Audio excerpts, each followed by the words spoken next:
Hello and welcome back to the Walk and Talk podcast. I am coming at you from quite a few weeks in the past because I've been trying to get ahead of the game on anything that I possibly can at the minute, what with the summer holidays fast approaching and everything. And I just want you to know that I am recording this episode mid Wild West heatwave. So I don't know what weather you are listening in, but I feel like the dogs and I are just hopping aboard the struggle bus this week. So walks have been severely limited, exercise has been fairly limited.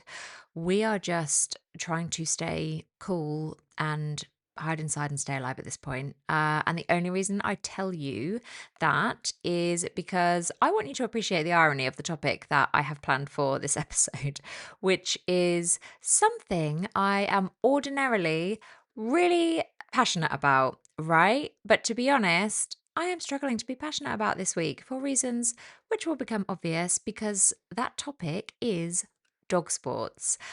And jokes aside for a second, I am honestly really excited to talk about this today because it's something that I think can genuinely transform the way that you think about life with your dog. And it's a topic that I feel like is massively underappreciated amongst like your everyday dog owners. Obviously, you'll always have your um, segment of the dog training society that is really, really passionate about dog sports. But like your everyday, Joe average dog owner, I feel like not a lot of people really know a lot about it. Now, before you like immediately just think, well, no, Lisa, like I don't really know a lot about it. I'm not really interested in competing or anything like that. Or, my dog isn't really that type of dog. It's just a pet dog. We're not really sporty people. I want you to stay with me for this episode because that's actually exactly what this episode is about, right? Because full disclaimer, I'm also not interested in competing, like not in any way. I am also not a sporty person. Just ask anybody who knows me. But I'm just like you, right? I'm with you. So I'm absolutely not here to convince you that you need to go off and enter competitions and win rosettes because you don't. I'm not here to tell you that your dog needs to become an elite athlete or that you need to become an athlete or anything ridiculous like that. Because actually, I think sometimes the pressure that there is around dog sports can just put people off completely. And that is so sad and so frustrating. Like you go on Instagram and you see people training for competitions like perfect heel work routines, really complicated agility courses, or super advanced tricks.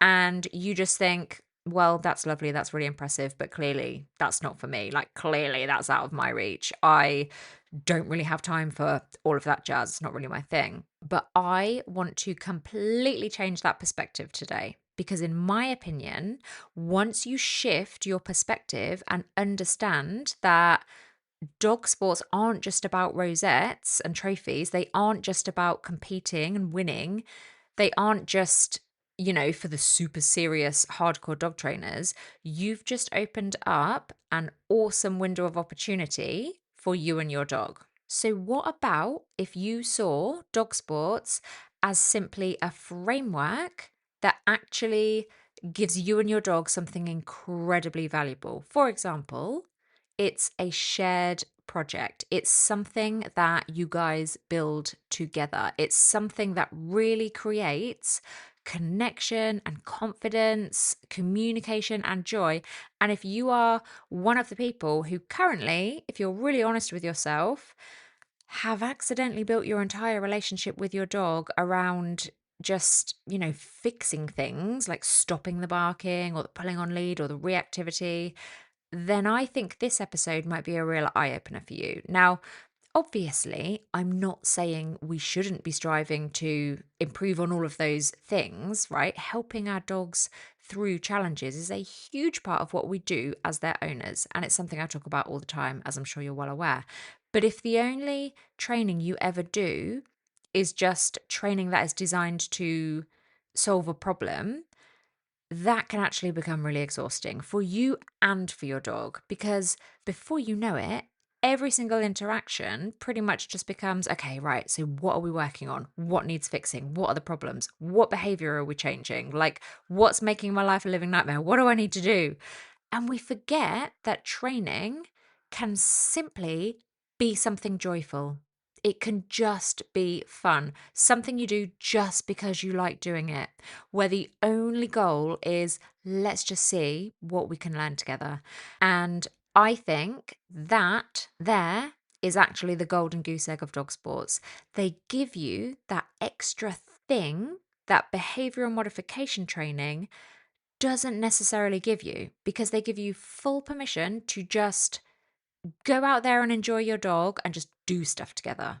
Not because your dog's been naughty, not because something went wrong, not because you're trying to manage a problem, just because you're a team. And I think there's something really magical about that. I really do. Because we already know, right? As human beings living in society with each other, that our relationships are built through shared experiences, right? We know that, don't we? If you think about your own human to human relationships, the people you feel closest to aren't usually just people who were just there. They were just present in your life, like your colleagues at work. But they're people that you have done things with, like people you've laughed with, or maybe you've traveled with, or you've overcome challenges with, or you have really special memories with. And your relationship with your dog is absolutely no different. Dogs are highly social animals. They thrive on connection, they thrive on interaction. And when you guys train together, especially when you're learning something new, you are creating this really amazing feedback loop, because your dog is there learning, "Oh, my human communicates with me. I think they understand me, actually. Like, I think we have a thing." And I have so much evidence. I'm gathering so much evidence as we do all of this stuff that they are helping me to succeed. And you learn my dog is actually capable of stuff. And my dog is capable of communication. We are capable of building a partnership. And actually, I'm gathering so much evidence that, like, my dog can do things. They can do hard things. They are capable. And all of that changes your whole relationship over time, because you stop seeing your dog as just the list of problems that you need to solve, and you start seeing them as a real, like, partner in crime. And that is a huge mindset shift that pays dividends. Now, another reason I absolutely love dog sports, possibly my favorite reason, and this was first pointed out to me when I was part of a year-long mentorship program under Joe Rosie Haffenden about, I don't know, is it 2 or 3 years ago? I can't remember. And I just loved it because I'm a nerd and I just love the idea of, like, always learning and always progressing and stuff. And it's because choosing a sport and committing yourself to that sport, like making the choice that you're gonna plow on and push through, it forces you to become a better trainer. Because if you think about it, right, as dog owners, generally, I think we are naturally drawn towards the things that our dogs find easy. Because succeeding just feels good, doesn't it? And if we're brutally honest, we're also naturally drawn towards the things that we find easy, because, like I said, humans, we just love feeling competent. We love feeling like we know what we're doing. We love being good at things. And so often in training, if we're enthusiastic enough about it, we've tried out quite a few things, we'll find something our dog is brilliant at. Like, they love, I don't know, doing a certain trick, or they're amazing at a certain game, or they just pick something up really, really quickly and we're really surprised. And we think, oh my God, we've cracked it. We're awesome. And yes, of course, it is awesome. You are awesome. Well done. But the problem then is that, like, we just kind of stay there and we just keep doing that same thing. And the reason we just stop there and just keep doing that same thing is because it feels good. It feels good to be good at something. But the problem with that is real learning and development actually only happens when we gradually stretch ourselves and we keep stretching. That's the key. We have to keep pushing out into that zone of difficulty. So, there's a concept in learning science, right, called desirable difficulty. And basically, it means that the sweet spot for learning isn't when something is effortless, obviously. And likewise, it isn't when something is like so ridiculously difficult that you just get frustrated. But it's when something is challenging enough that you have to actually think, like you are engaged, just challenging enough that your brain has to adapt. And dog sports naturally create this because when you've chosen a specific sport or discipline, there is always another level. Let's take something really basic, right? And say you teach your dog a position like a sit, okay? But then you add duration to that sit, and then you play around with the distance that you can be from your dog when you cue them to sit. And then you start adding in loads of distractions and doing it in different places. And then you work on fluency, and then you work on precision. So that sit has to be a perfect square sit, and they have to give it immediately. Do you see what I mean? Like there is always another step to level up, and that's just with like the most basic of single obedience cues. So imagine the development potential on offer if you took up something like agility or hoopers or bite sports or gun dog training or whatever. It means that you don't just end up teaching your dog stuff, but you develop yourself in the process. You become better at observing, better at problem solving and breaking things down, and better at communicating. And honestly, becoming a better trainer is one of the most rewarding journeys that you can go on, in my humble opinion, because you start noticing things you never noticed before. You start seeing tiny details. You will begin to notice like just the tiniest of little weight shifts in your dog, or you will notice his hesitation or his confidence. And you get so much better at reading these subtle communication cues, which obviously is going to be a skill that will transfer into every area of your life with your dog. And if you are struggling with behavioral issues, obviously it's not going to hinder your progress there at all. It's definitely going to be helpful to you in those areas as well. Now, another thing I love about dog sports is that they create this golden sense of achievement. And this is something we massively underestimate. When we're owners and we look into how we want to train our dogs, again, we're focused on the problems that we need to solve. But then we forget to look for the fun and the feel good progression opportunities that are available for us as the humans too, because humans are wired to need progress. And I feel this at the core of my soul. I really do. There's a reason we love learning. There's a reason we love getting better at stuff. There's a reason why hobbies are so important. So, psychologists talk about something called flow or flow state. And I'm sure you'll have heard of this before, but just in case you've just arrived here from the moon or something, flow state is basically the term used to describe this amazing state of being or state of mind where you are essentially just completely absorbed in what you're doing. So you are not thinking about yesterday, you are not worrying about tomorrow. You're like literally just there, fully present. I don't know how else to describe it, but I do know what it feels like, and it feels really good. And I will say this side note: your mobile phone is on a quest to sabotage your ability to experience flow. But that's another story for another day. But basically, flow happens when something is challenging enough to hold your attention, but achievable enough that you believe that you can succeed. So, yes, you're challenged, but it's in a good way. Like you're not overwhelmed, you're not despairing. And I think dog training is actually perfect for this because you can get completely lost in it. You truly can. If you know how to find that sweet spot, you can spend like 15 minutes working on a tiny detail and suddenly realize you have just forgotten about everything else. And honestly, in a world where so many of us are constantly distracted, constantly rushing, constantly thinking about the next thing, and hands up, I'm 100% guilty of this, constantly picking up our phones without even realizing that we're doing it. Curse you, iPhone. But having something that brings you fully into the present moment where distraction can't seem to get at you. Like it just can't reach you just for a time. And like it's not, an eternal cure, but it's just for these little micro moments. Honestly, it's such a gift. And Brucey bonus, your dog gets that gift as well. Because remember, and I know we all know this, but dogs don't just need physical exercise. Like they don't just need you to throw the ball for an hour a day and then they're good. They need mental engagement as well. They need opportunities to use their brains, opportunities to make choices and to feel successful.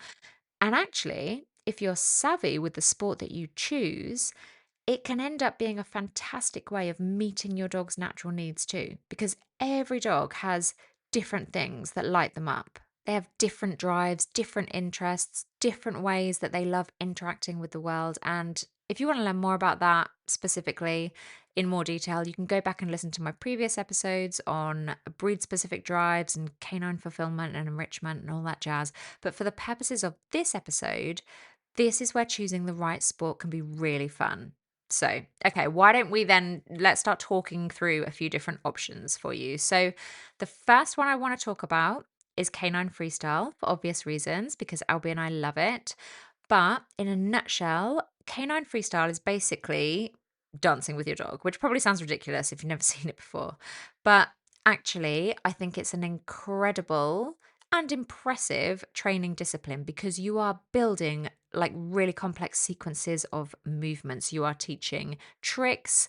There are so many difficulty levels you can work through. You are creating routines. You are communicating through body language. And it is just hands down absolutely amazing for engagement because your dog learns that paying attention to you creates something really, really fun and exciting. And it's also brilliant for creative people as well, like people who just like making things or, like creating things, putting something together, because there is so much creativity involved in coming up with ideas and routines and all of that jazz. If you're interested in learning more about it, there's actually a really good documentary on Disney Plus. I'm hoping it's still there. I watched it a couple of years ago. I think it's called The Secret Life of Dancing Dogs or Secret Lives of Dancing Dogs or something like that. It's definitely got dancing dogs in the title and it's definitely some kind of secret life.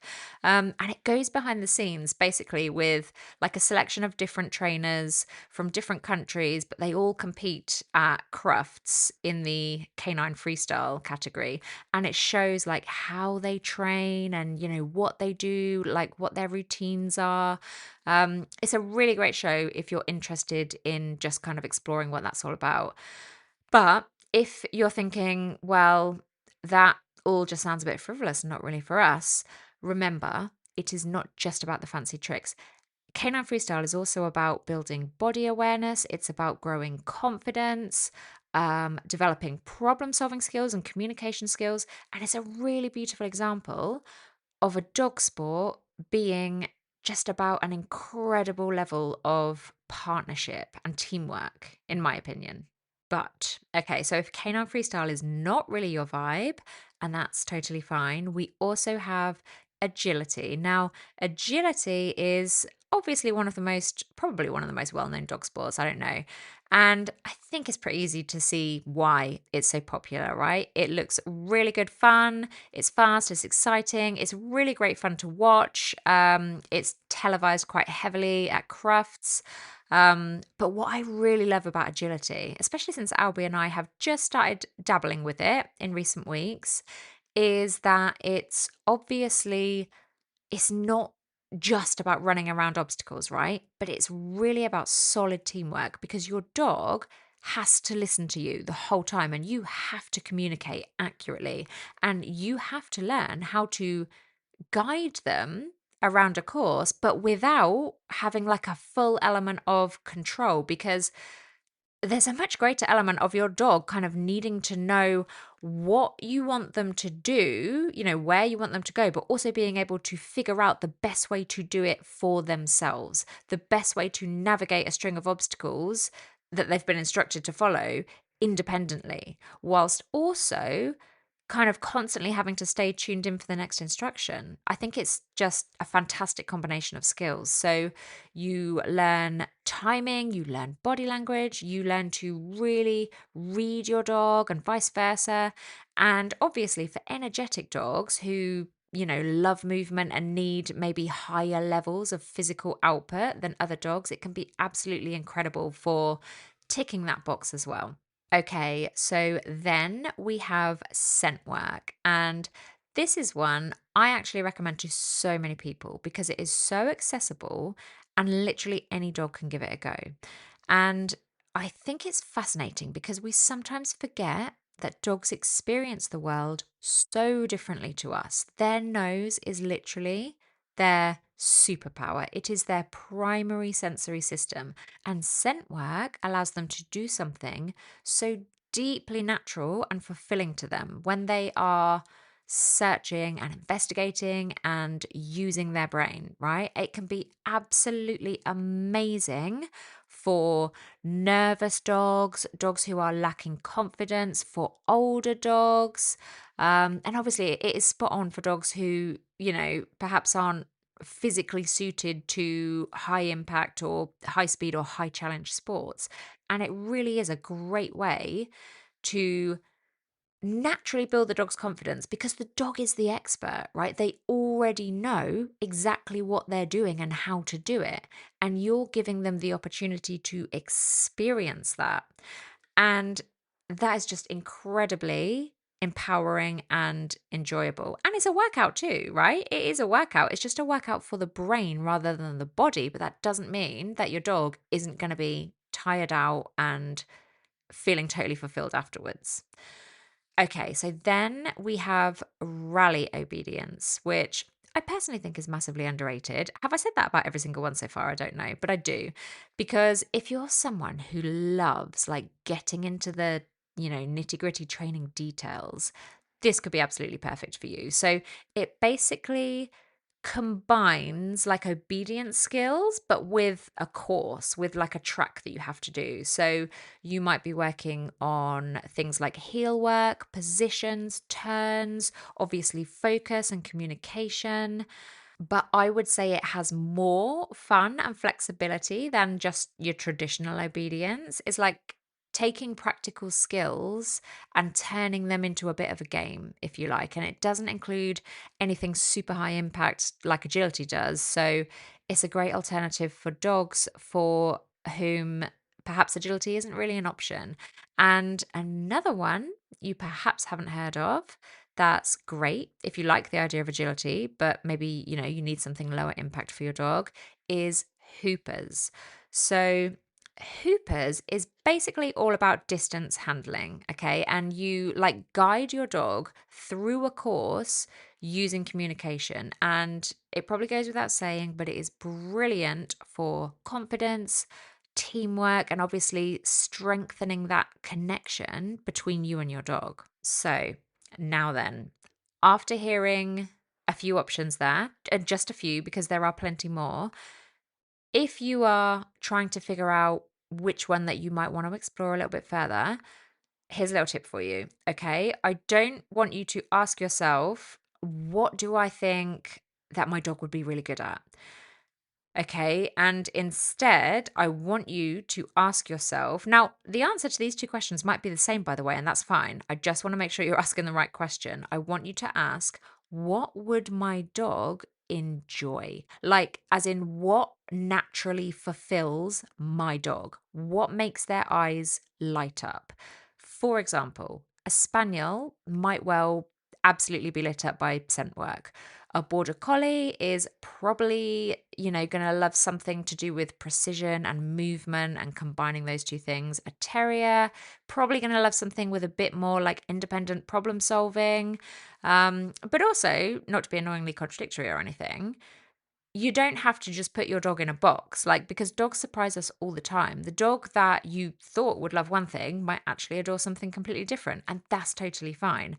I think the important thing, if you're just a total newbie to dog sports, is just exploring. Like, just trying things, finding your thing together. Maybe have a look on YouTube this week. This can be your homework.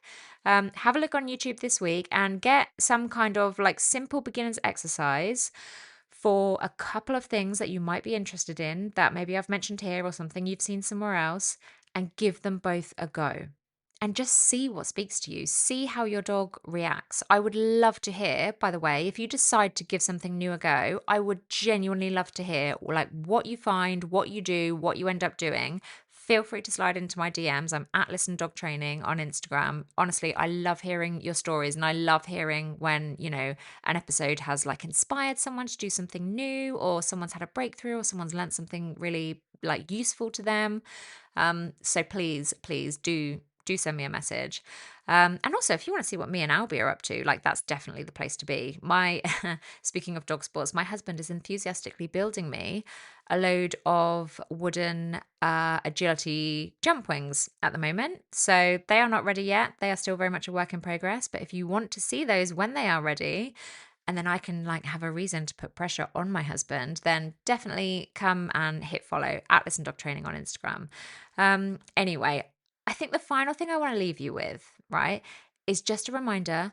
This is not, like I said at the top, this is not about becoming a champion or getting a trophy or even ever entering a competition. Not to say that you can't do those things. Like maybe you're really excited to do those things. Great. But you don't have to.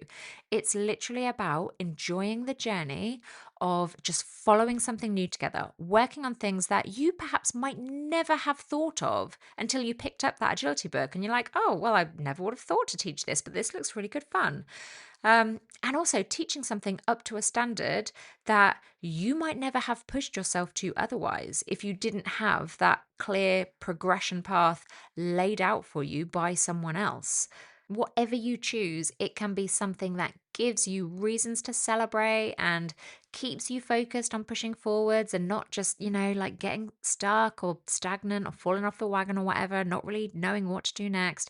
And also something that reminds you that your dog is not just, a mildly annoying creature that you're just managing all the time, but they are your teammate. They are your companion.